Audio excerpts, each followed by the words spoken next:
temps d'accueillir notre premier invité politique pour ce soir, le député européen et candidat de la France Insoumise. Il est candidat évidemment à l'Élysée et c'est l'homme en forme du moment. Il a largement dépassé Benoît Hamon dans les enquêtes d'opinion et talonne même désormais François Fillon. Il vient à nouveau donc défendre sa vision de la France Insoumise. Voici l'homme qui monte, Jean-Luc Mélenchon. Oh là! Bienvenue.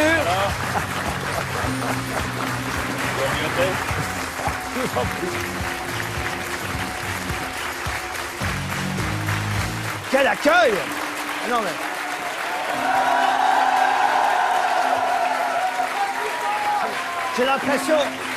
J'ai l'impression d'être dans un meeting, hein. Vous vous rappelez de cet extrait? C'était il y a 8 ans. À l'époque où pour tous les plateaux télé, pour toutes les célébrités, pour le Paris Bobo, pour les étudiants, pour les jeunes pros en trottinette, Mélenchon était le mec cool. Le progrès, le changement, l'humanisme... Sauf que ça n'existe pas, monsieur Attali. Qui imagine cette scène aujourd'hui? Qui? Le mec cool s'est transformé en diable. Quelques années après la fame, 70% des Français considèrent que le J est un danger pour la France, à raison. On rembobine. C'est l'histoire d'un des monuments de la politique française au XXIe siècle. 40 ans de carrière politique, une liste de mandats longue comme le bras, mais surtout un politicien cultivé, érudit, inatteignable dans sa maîtrise oratoire, insaisissable dans ses débats télé. Initialement dans le couloir de la gauche sociale laïcarde bien-pensance, alors que le champ de la facilité idéologique et électorale s'offrait à lui, il réussira l'impressionnant exploit de devenir l'homme le plus diabolisé de France, à raison. L'ancien pourfendeur de la burqa. Si c'est un traitement dégradant, alors c'est interdit. Ici, c'est la République. Devenu chantre de l'islamo-gauchisme et de la créolisation. La créolisation, c'est quelque chose qui représente le futur de l'humanité. A atteint la dernière version de lui-même, ou comment l'électoralisme a pris le pas sur la lucidité et la sincérité. C'est l'histoire d'un projet pour l'Élysée qui l'empêche de dormir, et pour lequel tous les coups sont permis, quitte à laisser sur le côté ses amis les plus loyaux et à employer les méthodes les plus brutales, on vous raconte. Bonjour à tous, bienvenue sur VA+. Cette semaine dans vos kiosques, vous pouvez retrouver notre nouveau journal dédié à Jean-Luc Mélenchon, qui s'intitule Le parrain de la gauche voyou. Je suis en compagnie de Marc.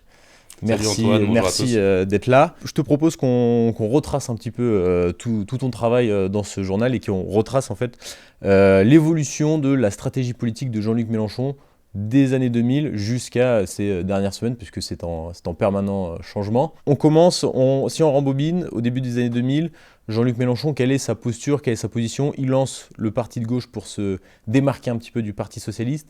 Qui est-ce qui l'entoure et quelle est son ambition première? Alors, ce qu'il faut savoir de Jean-Luc Mélenchon, c'est que c'est un professionnel de la politique. C'est quelqu'un qui a fait toute sa carrière au Parti Socialiste. Il a commencé plus ou moins comme journaliste dans les années 70. Il s'est très vite tourné vers la politique. Et c'est quelqu'un qui a toujours gagné sa vie avec la politique. C'est quelqu'un qui n'a jamais véritablement travaillé. Donc Mélenchon, c'est un cadre du PS. Il a été une personnalité importante du PS, plutôt de l'aile gauche. Évidemment, il a été ministre de l'enseignement supérieur de Lionel Jospin. Donc c'est quelqu'un qui avait en plus une pratique ministérielle. C'est d'ailleurs là qu'il a rencontré un petit peu ses amis, Alexis Corbière notamment, qui a travaillé dans son cabinet avec lui. Sauf que les années passant, Jean-Luc Mélenchon s'était opposé au référendum de 2005. Il voulait voter non alors que le PS voulait voter oui. Et c'est à partir de ce moment-là que la fracture a commencé, que le divorce a commencé. Jean-Luc Mélenchon s'est fait ostraciser, il a perdu beaucoup d'amis et est venu aussi ce désir de revanche à la fois idéologique envers un parti socialiste qui se tournait de plus en plus vers la social-démocratie et sa ligne qui était la ligne de gauche à l'ancienne en quelque sorte.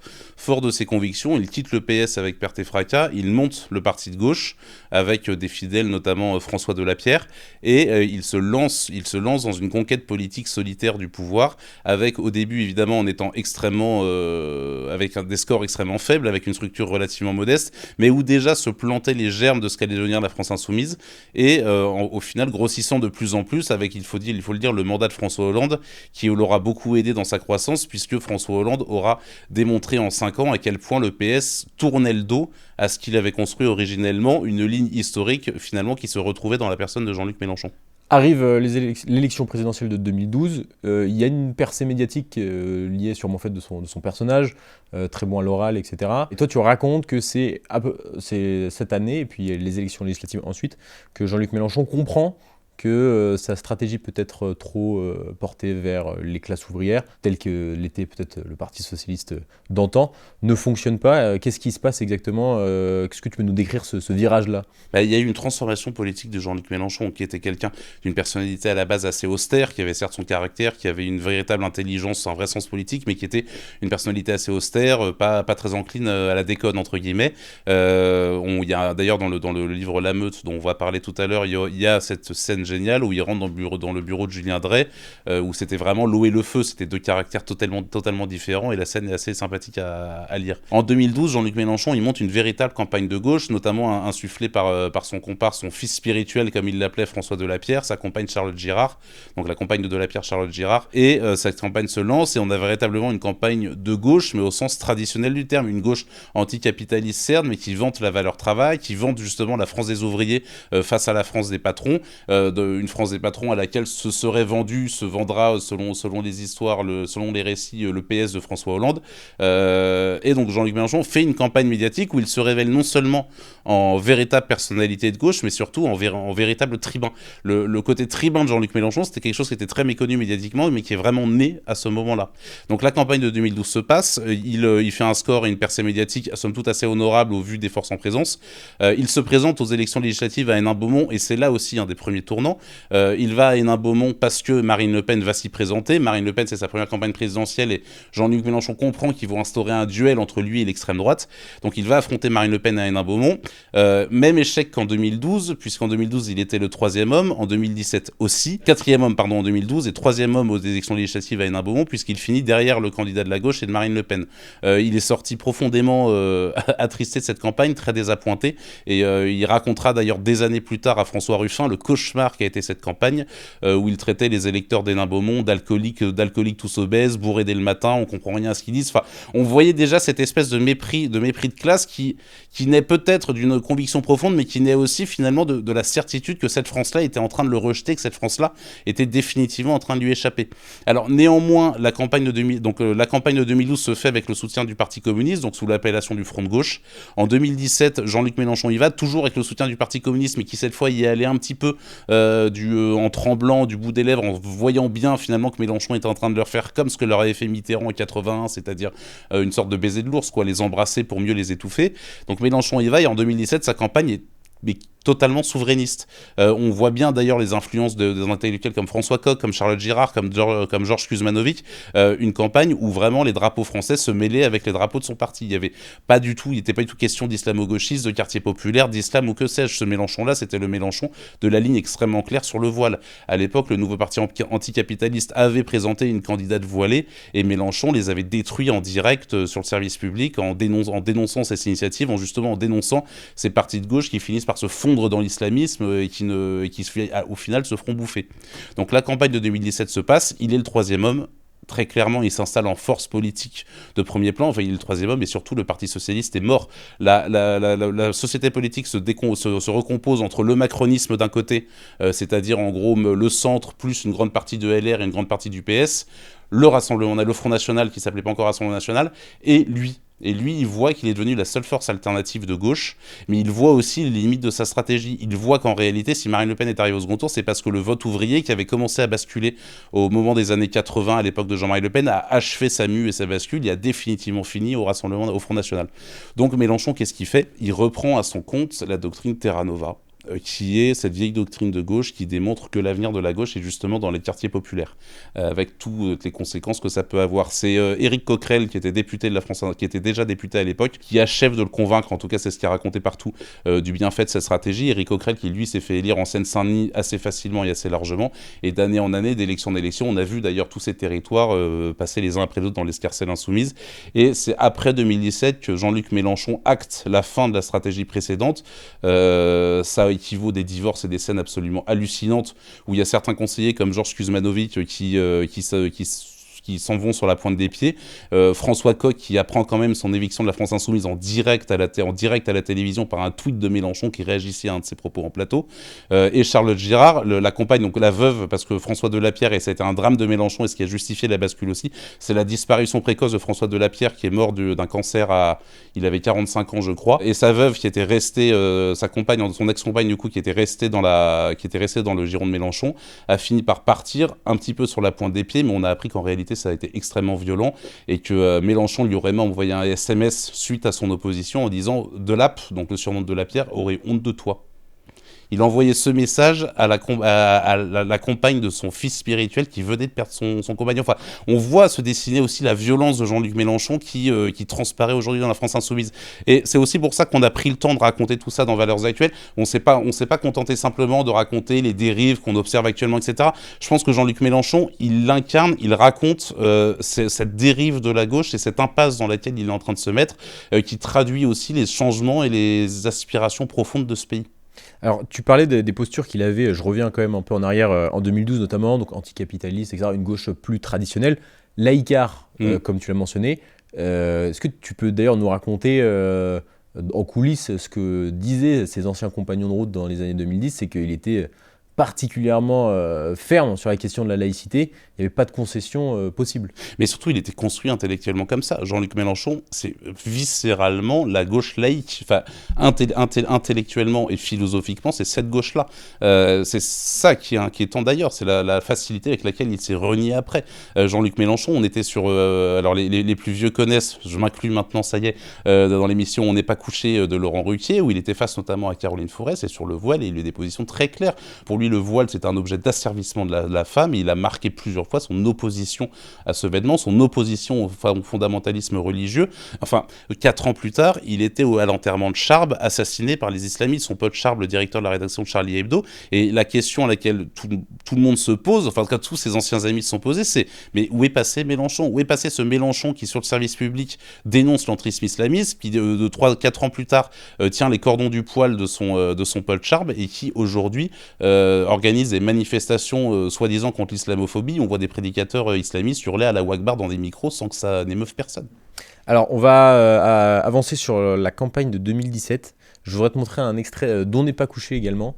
C'est une émission un peu particulière en 2017 quand tous les chroniqueurs historiques de Ruquier reviennent sur le plateau. Donc on a Nolo, Zemmour, à côté Aymeric Caron, etc. Tout le monde. Et Zemmour commente la campagne de Jean-Luc Mélenchon. D'abord, il faut dire que c'est lui qui a fait la meilleure campagne. Alors c'est au pays des aveugles. Ça c'est vrai, c'est évident. Mais c'est une saura le évidence. 23 avril. Non. Non, c'est évident. Je parle esthétiquement. Je parle pas en efficacité politique. C'est Mitterrand 81. Mais évidemment, il parle. Vous êtes attiré par la beauté de l'homme. En fait, comment ? Vous êtes attiré par la beauté de l'homme, vous voulez dire. Non, mais c'est aussi la politique, c'est aussi un art. Je suis pas d'accord avec Caron. Moi, c'est pas de la morale, la politique. C'est autre chose. Je n'ai pas dit que c'était que ça. J'ai dit qu'il faut de la morale en politique. Je sais, mais c'est pour dire. Mélenchon, c'est lui qui fait la meilleure campagne. Pourquoi c'est la meilleure campagne ? Parce que tout simplement, il est du monde d'avant. C'est-à-dire, il a lu des livres, il parle en français, il fait pas 3 fautes de français par phrase, il a des références littéraires, culturelles, historiques. Il fait une campagne comme on en faisait dans les années 70. Avec la technique, la modernité. Et bien sûr que ça marche, parce que les Français sont nostalgiques de ça. Alors, assez intéressant ce passage, d'abord parce que, bon, ça paraît loin maintenant, Zemmour qui parle comme ça de Mélenchon, mais qu'est-ce que ça t'évoque, cette critique ? Alors, je pense que Zemmour, il en parle encore comme ça de Mélenchon. Ceci dit, ça change rien, parce que Zemmour, il a dit lui-même, il ne mélange pas la morale et la politique. Ouais. Déjà, ce qui est assez intéressant avec cette séquence, c'est que dedans, il y a Éric Zemmour, qui depuis a été candidat à l'élection présidentielle, Aymeric Caron, qui est aujourd'hui député de la France Insoumise, Léa Salamé, qui est avec Raphaël Glucksmann, député européen, qui incarne un courant plutôt gauche-libéral. Donc déjà, c'est assez intéressant, 10 ans après, de voir tout cela, de voir ce plateau, et se dire que Laurent Ruquier, quelque part, a participé à la recomposition de la vie politique, c'est assez marrant. Mais ce qui est intéressant, c'est on connaît la France Insoumise maintenant comme étant un parti qui rejette tout ce qui s'est passé dans le passé, et qui se créait avec toutes les minorités récentes. Fut un temps où Mélenchon était, avait aussi un pied dans le passé, un pied vers l'histoire, etc. Ouais. Oui, absolument, mais encore une fois, il y a eu cette rupture en 2017 où Jean-Luc Mélenchon a tout misé sur la jeunesse des quartiers populaires, et pour miser sur la jeunesse des quartiers populaires, il fallait aussi affaiblir ce qu'a été la France avant. C'est-à-dire qu'en fait, à partir du moment où vous vantez la nouvelle France, la créolisation, vous faites fi de 2000 ans d'histoire. il y a 2-3 députés de la France Insoumise qui vont vite fait faire des références à Robespierre, etc. Mais cette référence à la Révolution française, elle n'est pas anecdotique, elle est loin d'être innocente. C'est ce jour-là où la France a tourné le dos à 1800 ans de monarchie pour inventer un régime nouveau. En fait, c'est quelque part, et juste pour revenir sur ce que disait Zemmour, déjà je pense qu'il le pense encore, et de fait il a raison.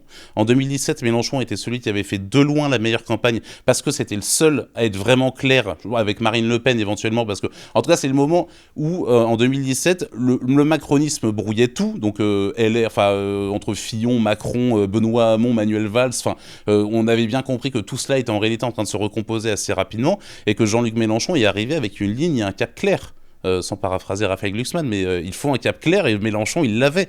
Mélenchon, il avait encore cette France-là, mais il a compris en sortant de là qu'en fait, cette stratégie ne le poussera, avec la recomposition ne le poussera à jamais qu'à être le troisième homme, voire même à continuer de se faire grignoter d'année en année par le Rassemblement national. Mais pourquoi est-ce que nécessairement, ce serait forcément le troisième homme? Ça, c'est le truc que j'arrive pas à comprendre. Par exemple, en 2012, il fait 11%, 5 ans plus tard, il fait quasiment le double. Et en plus de ça, à l'époque, c'est quasiment le politique chouchou des plateaux. Enfin, il y a tout un monde parisien bobo qui est derrière lui, toute la bien-pensance qui est derrière lui, etc. Il fait son entrée à l'Assemblée nationale. Il aurait pu, en 2022, peut-être aller au second tour sans prendre cette voie radicale.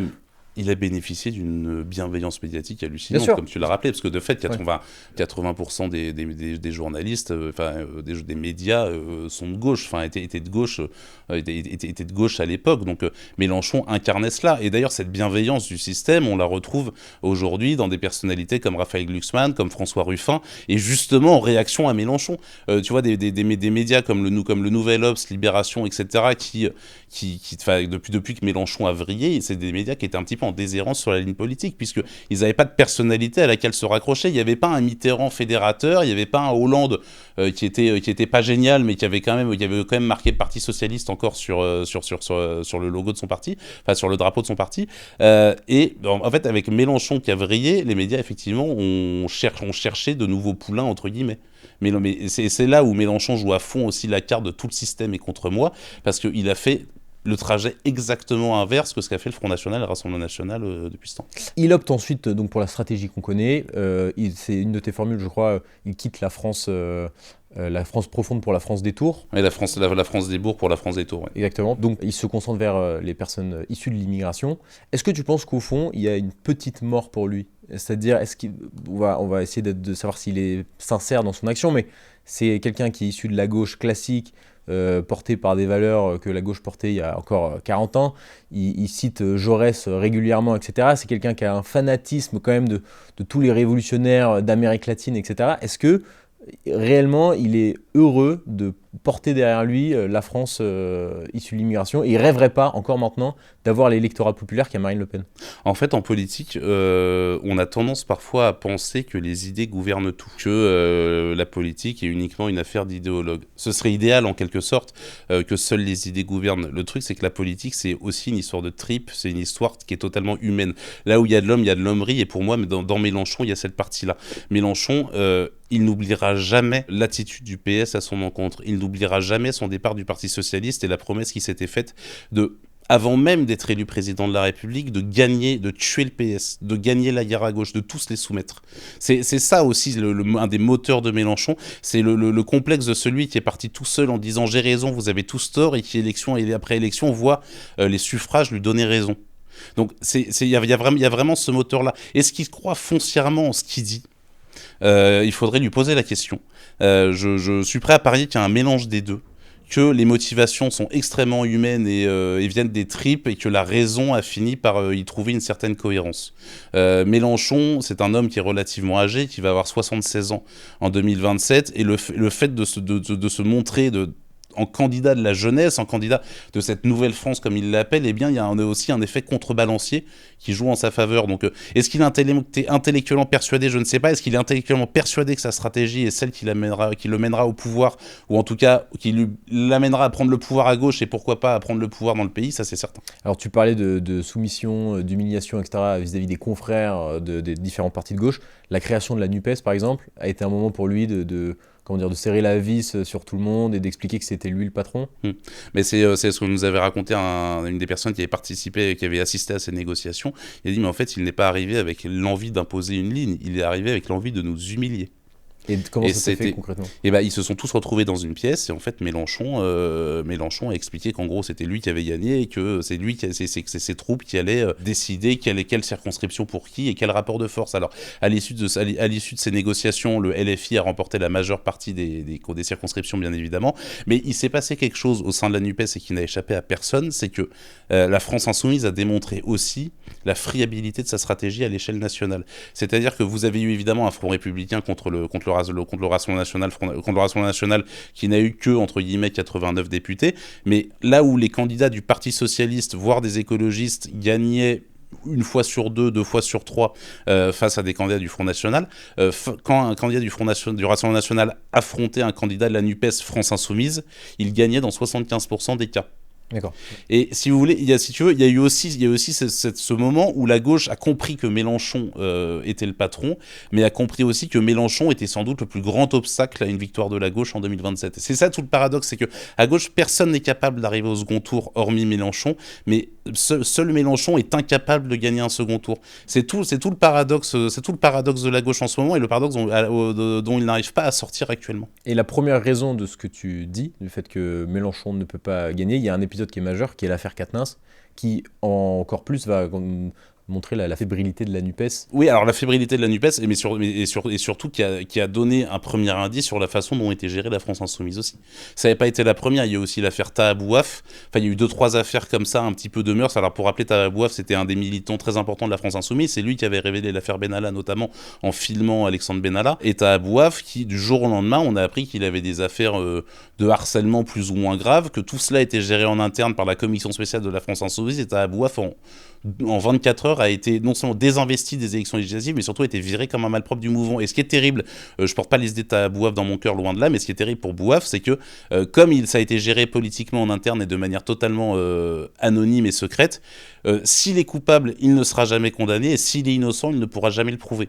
C'est là où c'est terrible et on voit d'ailleurs le fonctionnement des écologistes aussi. Les écologistes, je rappelle que Julien Bayou, député écologiste, a été assassiné politiquement pour des histoires d'accusations d'harcèlement sur des femmes qui se sont révélées totalement fausses. Enfin, il faut vraiment bien comprendre le niveau de violence dans ces partis et l'inadéquation absolue des valeurs de féminisme, d'inclusivité, de défense des minorités, etc., qui généralement ne sont en réalité que des armes destinées à soumettre et à briser politiquement. Oui, alors que Quatennens, pour le coup, lui, a été couvé, n'a pas eu le même traitement de faveur que Taha Bouaf. C'est ça qui a été horrible avec Adrien Quatennens, entre guillemets, c'est que tout le monde savait qu'il était coupable, la justice l'avait démontré, et Mélenchon n'a pas réussi à lui sauver son siège, Mélenchon n'a pas réussi à sauver son poulain. En revanche, il a réussi à obtenir qu'au lieu de la candidate socialiste qui était prévue en remplacement, que candidate socialiste soutenue notamment par Martine Aubry, puisque Quatennens était élu dans la banlieue lilloise, eh bien c'est Aurélien Lecoq, l'ancien collaborateur d'Adrien Quatennens et fidèle mélenchoniste parmi les fidèles, qui a été envoyé dans la circonscription et qui a fini par remporter le siège. Donc même là, Mélenchon n'a pas été capable de lâcher et de dire effectivement il y a des gens pas fréquentables chez moi, et je vais prendre les sanctions qu'ils imposent. En fait, il a eu cette réponse terrible lorsqu'on a interrogé en interne sur l'affaire Quatennens, qui était de dire, en fait, moi je suis la tête et les militants, c'est mes bras et mes jambes, ils n'ont pas, personne n'a à me dire quoi penser. Et c'est ça, la construction organique de la France Insoumise et qui effraie tant les autres partis de gauche, c'est une soumission absolue et totale au chef. Ça a été décrit dans le livre La Meute, donc, dont tout le monde a parlé cette semaine. Est-ce qu'au final, parce que ça participe à diaboliser encore plus Jean-Luc Mélenchon, mais est-ce que lui, ça sert ses intérêts et ça renforce sa stratégie, ça renforce son socle, est-ce qu'il s'en sort de son point de vue favorablement peut-être? Alors premièrement, il faut lire et acheter La Meute, déjà. Première chose. On n'est pas payé pour le dire. Mais non, on n'est pas payé pour le dire, vraiment c'est gratuit, il n'y a aucun placement produit. Il y a quand même une page qui leur est consacrée dans le numéro de VA de cette semaine, parce qu'en fait, c'est pas tant que ce bouquin est révolutionnaire dans le sens où il nous apprend véritablement des choses. En fait, tout le monde sait entre guillemets, comment fonctionne la France Tout le monde insoumise. sait, mais peut-être dans le milieu... Dans le milieu, voilà, non, bien sûr, non, mais dans le milieu politique, bien évidemment, et c'est aussi pour ça que ce livre a été un succès, c'est qu'en fait, il n'a pu être contesté et attaqué par personne, parce qu'en réalité, tout le monde sait comment ça fonctionne. Le grand mérite de Charlotte Belaïch et d'Olivier Perroux, c'est d'avoir réussi à faire ce que peu ont réussi à faire, c'est de prendre les témoignages et de mettre des mots, des scènes et des messages et vraiment des anecdotes incarnées sur ce que tout le monde suspectait ou ce que tout le monde savait. Je sais pas si on peut dire des gros mots à ton antenne aussi, ce sera coupé en post-prod. Mais quand vous avez le député de Marseille, Sébastien Delogu, qui d'après ce livre sort en parlant de la directrice de cabinet de Mélenchon, cette pute je vais la faire violer, que ça se sait, que tout le monde sait, mais qu'il ne se passe rien parce que Delogu fait partie des petits protégés de Mélenchon. Vous voyez le niveau, vous voyez comment ne pas comprendre qu'il ne condamne pas Quatennens quand on voit ce qu'il laisse passer d'à côté. Enfin, c'est ça la France Insoumise, c'est ça Jean-Luc Mélenchon. Il y a une image avec laquelle j'aimerais qu'on termine cet entretien, qui est un peu la dernière étape de l'évolution de Mélenchon, c'est la fameuse marche en l'hommage d'Aboubacar Cissé, donc qui a été assassiné dans une mosquée. C'est une séquence qui a été énormément partagée et que tout le monde a pu commenter. Jean-Luc Mélenchon en larmes, etc. Sur les réseaux sociaux, on peut voir d'autres images de Jean-Luc Mélenchon en amont qui est en train de rire, etc. Est-ce qu'on peut voir, si on assemble toutes ces images, alors après, c'est les réseaux sociaux, on peut se tromper, est-ce qu'il y a une forme de cynisme, d'opportunisme dans la communication qu'il fait de cette manifestation? Il y a une vidéo qui existe, qui a été prise soit avant, soit après la scène où effectivement on le voit pleurer, où il murmure à Ali Douara, député LFI de Seine-Saint-Denis, au moins on parle de nous, au moins les caméras sont sur nous, en parlant de cette séquence. Il dit ça en riant, et lorsqu'il voit qu'une caméra le filme, il se redresse et refait un masque de sphinx attristé, etc. À la limite, j'ai envie de dire, c'est le grand théâtre politique. Ce qui est important, en fait, dans cette affaire, c'est la façon dont la France Insoumise s'est positionnée, quel que soit son degré de sincérité. Comme elle s'est positionnée lors des émeutes pour le jeune Naël. La mort d'Aboubacar est un drame, bien évidemment. Il a été condamné par tout le monde. Enfin, il y a pas besoin d'en faire plus, quoi. C'est un terrible assassinat. Ce pauvre homme ne méritait absolument pas cela. Mais il y a eu effectivement cette espèce d'énorme réflexe communautaire d'en faire une victime de l'islamophobie d'État, alors que son assassin suspecté, qui est aujourd'hui évidemment présumé innocent, est d'origine bosniaque et surtout en proie à d'énormes troubles psy. Donc on ne voit pas en quoi l'islamophobie d'État a à voir là-dedans. On imagine mal cette faire radicaliser en écoutant Bruno Retailleau ou Pascal Praud, pour reprendre la rhétorique insoumise. Mais il y a eu ce choix de souffler les braises, de ranimer le feu de la colère et surtout de maintenir vivant cette espèce de frénésie qu'ils ont réussi à allumer avec les émeutes de la manif contre l'islamophobie, puis les émeutes en lien avec la mort du jeune Naël, puis la Palestine, puis la mort d'Aboubacar. En réalité, tout cela obéit à la même séquence, qui est celle de garder mobilisés les quartiers populaires, garder mobilisée cette nouvelle France, cette France créolisée que Mélenchon aime tant décrire, pour garder la main en quelque sorte sur l'actualité et se poser comme seul rempart contre l'islamophobie. On rappelle que les actes islamophobes sont les actes antireligieux les moins présents en France, largement derrière les attaques antisémites et les attaques contre les chrétiens. On n'a jamais vu un insoumis dénoncer l'incendie d'une église, par exemple. Merci beaucoup, Marc. Merci, et je rappelle que vous pouvez vous procurer ce numéro en kiosque dès ce mercredi.